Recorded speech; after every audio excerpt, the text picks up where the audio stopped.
Hello বন্ধুরা, আমি আজকে মাছের কালিয়া করব। এই জন্য তোমার মাছ ভাজছি। মাছটা ভাজা হয়ে গেলে তারপরে বড় বড় করে আলু কাটা আছে, আলুগুলো দেব। মাছটা ভাজা হয়ে যায়, এবার আলুগুলো দেব। আলুগুলো ভালো করে ভেজে নেব।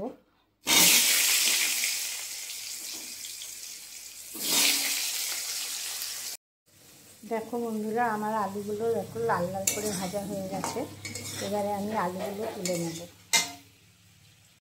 এবার আমি জিরে আর তেজপাতা ফোড়ন দেব।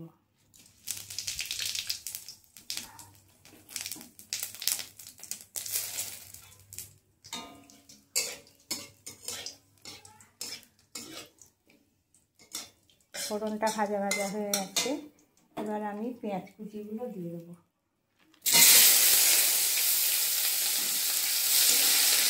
পেঁয়াজটা ভালো করে ভেজে নেব।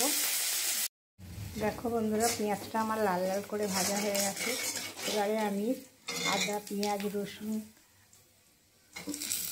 বা হলুদ সব একসাথে দিয়ে দেবো। এবার দিয়ে মশলাটা ভালো করে কষিয়ে নিতে হবে। দেখো বন্ধুরা, আমার মশলাটা কষানো হয়ে গেছে।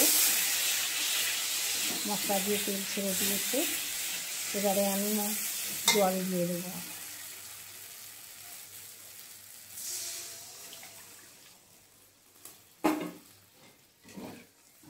আমি মশলা কষানোর সময় দেখাইনি তোমাদের, টমেটো আমি দিয়ে দিয়েছিলাম কষানোর সময়।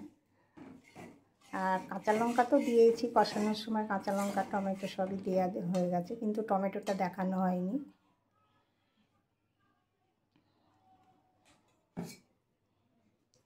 এবার আলু, মাছ এগুলো সব ঢেলে দিলাম। আরও একটু জল দিতে হবে।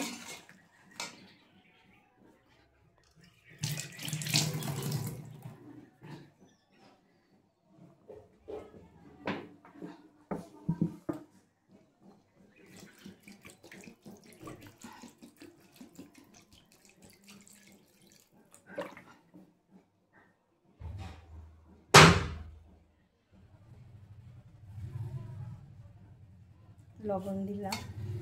লবণ কষানোর সময় দেওয়া ছিল, ওই জন্য অল্প করে দিলাম।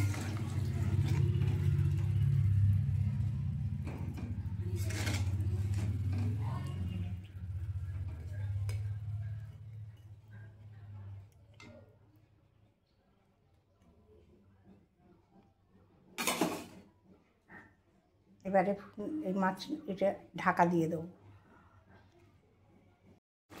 দেখো বন্ধুরা, আমার এই মাছের কালিয়াটা হয়ে গেছে। এবার আমি একটু গরম মশলা দেবো। নামাবার আগে একটু গরম মশলা দিয়ে